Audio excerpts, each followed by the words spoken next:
चीन कंबोडिया में नौसैनिक अड्डा बना रहा है और वे इसे दुनिया से छुपा रहे हैं, लेकिन यह तो केवल शुरुआत है।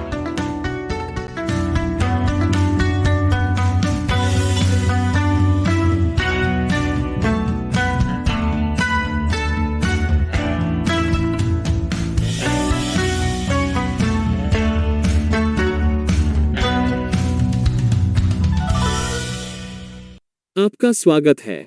मैं क्रिस चैपल हूं। चौंकाने वाली खबर, सब लोग। चीन कंबोडिया में एक गुप्त नौसैनिक अड्डा बना रहा है। यह गुमनाम पश्चिमी अधिकारियों के अनुसार है। वे यह भी कहते हैं कि चीन और कंबोडिया दोनों ऑपरेशन को छिपाने के लिए असाधारण उपाय कर रहे हैं।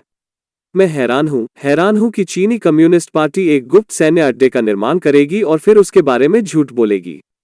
अब अगर चीनी कम्युनिस्ट पार्टी की सेना पीपुल्स लिबरेशन आर्मी वास्तव में कंबोडिया में एक नौसेना बेस बना रही थी, तो यह एक बड़ी बात होगी। कंबोडिया में चीन के गुप्त सैन्य अड्डे को छोड़कर एक गुप्त सैन्य अड्डा है। हमने 2019 में इस बारे में एक एपिसोड किया था। If the Chinese Communist Party's military, the People's Liberation Army, was really building a navy base in Cambodia, that would be a big deal.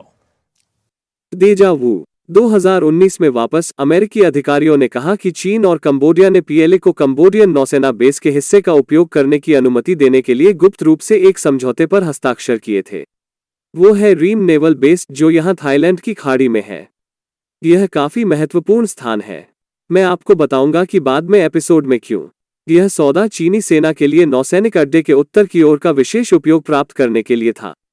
अब वापस 2019 में कंबोडिया और चीन दोनों ने इस बात से इनकार किया कि कोई गुप्त समझौता था, और कंबोडिया के प्रधानमंत्री हुन सेन ने इसे फेक न्यूज करार दिया, और उन्हें फेक न्यूज का काफी अनुभव है। आखिरकार हुन सेन खमेर रूज के पूर्व सदस्य हैं जिन्होंने 37 वर्षों तक कंबोडिया पर शासन किया है। मुझे यकीन है कि ऐसा इसलिए है क्योंकि कंबोडियन लोग उससे प्यार करते हैं। चीनी शासन वर्षों से हुन सेन का समर्थन करता रहा है। कंबोडिया चीन के बेल्ट एंड रोड इनिशिएटिव का हिस्सा है और चीनी कंपनियों ने देश में अरबों डॉलर का निवेश किया है। बेशक उस पैसे में से कुछ ने इसे कंबोडियाई लोगों के लिए नहीं बनाया होगा। हुन और उनके परिवार पर भ्रष्टाचार के काफी आरोप लगे हैं, लेकिन मुझे यकीन है कि हुन सेन की $मिलियन की घड़ियों के लिए पूरी तरह से निर्दोष स्पष्टीकरण है। मैं हैरान हूं कि चीनी कम्युनिस्ट पार्टी एक भ्रष्ट सत्तावादी नेता का समर्थन करेगी। लेकिन साथ ही जैसे जैसे चीन और कंबोडिया को और मित्र मिलते गए, दोनों पक्ष इस बात से इनकार करते रहे कि चीन को रीम नेवल बेस का कोई हिस्सा मिल रहा है। जिक्र किया है। साथ ही बहुत तेजी से नए निर्माण के बाद से उस पूरी तरह से गैर मौजूद गुप्त सौदे पर हस्ताक्षर किए गए थे।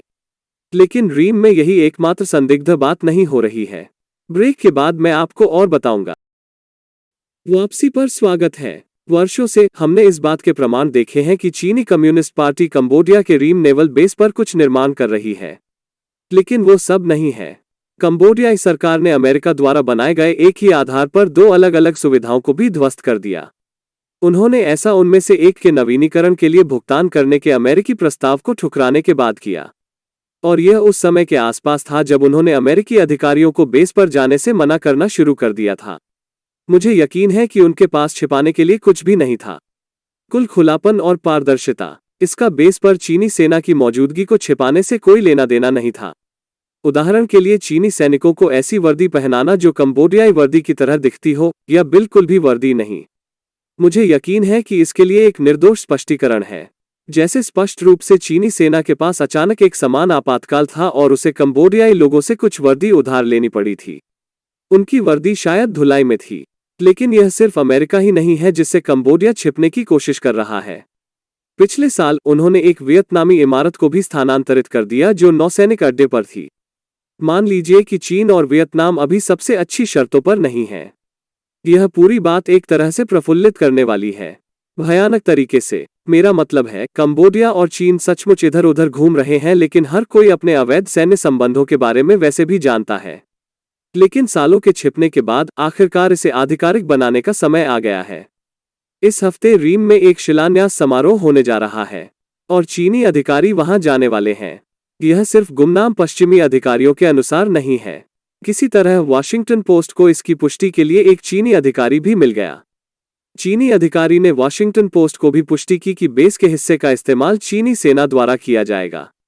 मैं सोच रहा हूं कि क्या वो अधिकारी अभी भी कार्यरत है या एमएसएस द्वारा पूछताछ की जा रही है। लेकिन अधिकारी ने दावा किया कि यह विशेष रूप से चीनी सेना द्वारा उपयोग नहीं किया जाएगा। इसका उपयोग चीनी वैज्ञानिक भी करने जा रहे हैं।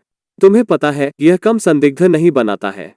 यह देखते हुए कि हम चीन के नागरिक सैन्य सम्मेलन परियोजनाओं के बारे में क्या जानते हैं, यह वास्तव में इसे और अधिक संदिग्ध बनाता है, क्योंकि वे वैज्ञानिक स्पष्ट रूप से चल रहे वास्तविक सैन्य अभियानों को कवर देने के लिए हैं।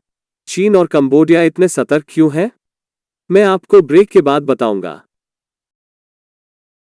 वापसी पर स्वागत है। इसलिए चीन और कंबोडिया का रीम नेवल बेस पर एक शिलान्यास समारोह होने वाला है। यह आधार वास्तव में रणनीतिक स्थान पर है और चीनी कम्युनिस्ट पार्टी जानती है कि बहुत सारे देश इससे बहुत खुश नहीं होंगे। जैसा कि मैंने पहले कहा, रीम थाईलैंड की खाड़ी पर है, वियतनाम के काफी करीब और दक्षिण चीन सागर के ठीक बाहर। रीम का अर्थ मलक्का जलडमरू मध्य तक आसान पहुंच भी है। हिंद महासागर और प्रशांत महासागर के बीच यह सबसे महत्वपूर्ण शिपिंग लेन है और यह एक चोक पॉइंट है जिसका इस्तेमाल दक्षिण चीन सागर से हिंद महासागर को काटने के लिए किया जा सकता है। आप जानते हैं कि मलक्का जलडमरू मध्य के मुहाने पर क्या है? सिंगापुर। सिंगापुर एक और सत्तावादी राज्य है जो समग्र रूप से चीन के साथ काफी अनुकूल है। लेकिन सिंगापुर पिछले कुछ वर्षों में चीन के राष्ट्रवादी विस्तारवाद से थोड़ा घबरा गया है। जैसे जब सिंगापुर ने अप्रत्याशित रूप से यूक्रेन पर हमला करने के लिए रूस को मंजूरी दे दी। इसका एक कारण यह था कि अपने जैसे छोटे राज्यों के लिए खड़ा होना था और उन्हें बलि के मोहरे के रूप में इस्तेमाल होने से बचाएं। अब सिंगापुर ने यहां चीन के बारे में कुछ नहीं कहा, लेकिन मान लीजिए यह रूस नहीं है जिसके बारे में वे चिंतित हैं। और एक बार जब चीन ने रीम में खुद को स्थापित कर लिया, तो मुझे यह देखकर आश्चर्य नहीं होगा कि वे म्यांमार में किसी तरह का सैन्य अड्डा हासिल करने की कोशिश कर रहे हैं। यह पीएलए नौसेना को पश्चिम की ओर विस्तार करने की अनुमति देगा, जबकि दक्षिण चीन सागर में उनके सैन्य ठिकाने उनकी नौसेना को प्रशांत क्षेत्र में पूर्व की ओर जाने की अनुमति देंगे। आप जानते हैं, जिन सैन्य ठिकानों को शी जिनपिंग ने दक्षिण चीन सागर में नहीं बनाने का वादा किया था और फिर वैसे भी किया। इसलिए चीन द्वारा कंबोडिया के रीम नेवल बेस का इस्तेमाल अपने आप में काफी खतरनाक है।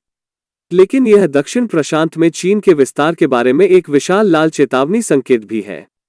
याद रखें, चीन ने सोलोमन द्वीप समूह के साथ जिस सुरक्षा समझौते पर हस्ताक्षर किए हैं, उसका मतलब है कि वे सोलोमन में किसी प्रकार की दोहरी उपयोग सुविधा का निर्माण करने में सक्षम होंगे, जैसे शायद कोई ऐसी जगह जहां चीनी वैज्ञानिक काम कर सकें। इसके अलावा पीएलए नौसेना, लेकिन निश्चित रूप से चीनी शासन कसम खाता है कि वो कभी भी सोलोमन में नौसैनिक अड्डे का निर्माण नहीं करेगा। पूरी तरह फेक न्यूज। मैंने इसे पहले सुना है और अब मेरे लिए शो के एक प्रशंसक के एक प्रश्न का उत्तर देने का समय आ गया है, जो पैट्रियन या स्थानीय लोगों पर चाइना अनसेंसर्ड का समर्थन करता है। एक्सपैट इन फिल स्थानीय लोगों से पूछता है, हाय क्रिस एंड कंपनी, मैं फिलीपींस में हूं और यहाँ की गतिशीलता हमेशा बदल रही है, खास भी शामिल है। हम ऐसी स्थिति देख सकते हैं जहां फिलीपींस चीनी प्रभाव से घिरा हुआ है, पापुआ न्यू गिनी से दक्षिण चीन सागर में कृत्रिम द्वीपों के माध्यम से, और फिलीपींस भी ताइवान से बहुत दूर नहीं है। अगर चीनी कम्युनिस्ट पार्टी ताइवान के लिए जाने का फैसला करती है, तो यह पूरे क्षेत्र को अस्थिर कर सकता है। बिल्कुल आश्वस्त करने वाला संदेश नहीं है। यही वजह है कि हमें सीसीपी को रोकने की जरूरत है, जबकि हम अभी भी कर सकते हैं। आपके प्रश्न के लिए धन्यवाद। एक्सपैट इन फिल्स और चाइना अनसेंसर्ड को सपोर्ट करने के लिए हम इस तरह के एपिसोड बनाते हैं। हमारे अनन्य सोशल मीडिया समुदाय पर जाएं, chinauncensored.locals.com पर हमसे जुड़ें और आपके पास शो में अपने प्रश्न का उत्तर पाने का मौका होगा। एक बार फिर, मैं क्रिस चैपल हूं। चीन को बिना सेंसर किए देखने के लिए धन्यवाद।